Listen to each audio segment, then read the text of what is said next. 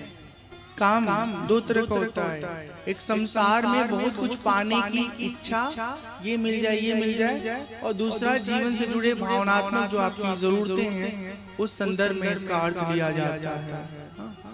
तो संतुलित आवश्यकता के लिए कभी शास्त्र में निषेध नहीं किया गया है, लेकिन जब प्यास इतनी बढ़ जाती है कि आदमी 3 मंजिल घर बना लिया है और रहता है वो सिर्फ 4 कमरे में, और फिर भी उसको भूख इतनी है कि पूरे शहर में जमीन खरीद के सारा जमीन महंगा कर दे रहा है।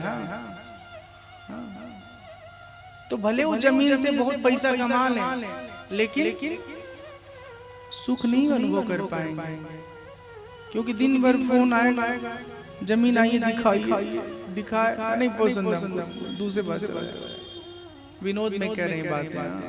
अरे जितनी जरूरत है उतने मस्त रही है, बहुत पीछे मत पड़िए। ये जितनी वृत्तियां ना, चाहे क्रोध होना, चाहे काम का आना, लोभ आना, ये सब अगर इसके उपयोग को हम ठीक दिशा में लगा देना, तो ये वृत्ति हमारे जीवन में बहुत बदलाव ला देगी। जैसे क्रोध, जब हम दूसरे पे करते हैं, वो दूसरे पे ना करके खुद पे क्रोध करने लगे, इस तरह से कि हम अपनी गलती को क्यों नहीं सुधारते हैं, हमको जो करना है हम वो क्यों नहीं ठीक से कर रहे हैं। लोभ करना है तो अच्छी चीजों के प्रति लोभ हो, अच्छे विचारों के प्रति लोभ हो, कि कुछ नई नई चीजें पढ़ ले, समझ ले, भगवान का सुमिरन कर लें, कुछ पुण्य कर्म कर लें, कुछ परोपकार का काम कर लें, ये कमाई बढ़ानी चाहिए। राग तो ऐसी चीज है कि आदमी बहुत दूर तक इसमें फंसा रहता है। एक राग होता है गायन से जुड़ा हुआ, और एक राग होता है संबंध से जुड़ा हुआ। दोनों जब अपना असर दिखाता है तो तत्काल में बड़ा अच्छा लगता है, लेकिन जीवन में जब बहुत दीर्घ काल तक ये राग बना रह जाता है, तब आपको आगे नहीं बढ़ने देता है। जैसे माता पिता के भीतर बच्चों से बड़ा राग रहता है। हमारे बाबू अगर दूल्हे जिले पले खाते, पड़े खाते, हम कैसे जिया, तचरा में बांध के रखा अपने बाबू के। बाबू कुछ का नहीं पाए, इसलिए उन बाबू को मुंह को समेट के दूर करना ही पड़ेगा। ठीक है। सबके प्रिय सबके हितकारी, दुख सुख सरिसप संसागारी, जो सबका हित करने वाले हैं, सुख दुख में समभाव में रहते हैं, सुख आने पे उछलते नहीं, दुख आने पे टूटते नहीं हैं, उनके हृदय में परमात्मा वास करते हैं। कहाँ ही सत्य प्रिय बचन विचारी, जागत सोवत शरण तुम्हारी। कुछ भी बोलने से पहले 100 बार वो सोचते हैं कि ये बोलना कितना जरूरी है, हमारे बोलने से लोगों का हित होगा या किसी का अहित हो जाएगा। बोलना याद रखिए सबसे कठिन काम है, सबसे कठिन काम। हम अपने बोली से दिन भर में न जाने कितने प्रकार से लोगों को दुख पहुंचाते रहते हैं। अब बोला कैसे जाए, कम से कम एक बात तो हमेशा याद रखिए कि चाहे कितना भी मन में क्रोध हो किसी की गलती पर, मान ले सच में सामने वाला गलती किया है, आपके साथ छल किया है, तो आप जितना हो सके मीठा बोलिए। हम भी कोशिश करते हैं, हमको भी बड़ा गुस्सा आता था, अब धीरे धीरे उसको ट्रांसफॉर्म कर रहे हैं, बदल रहे हैं। गुस्सा से कहिए चाहे प्यार से कहिए, होना वही है जो सामने वाले की बुद्धि में पड़ा हुआ है।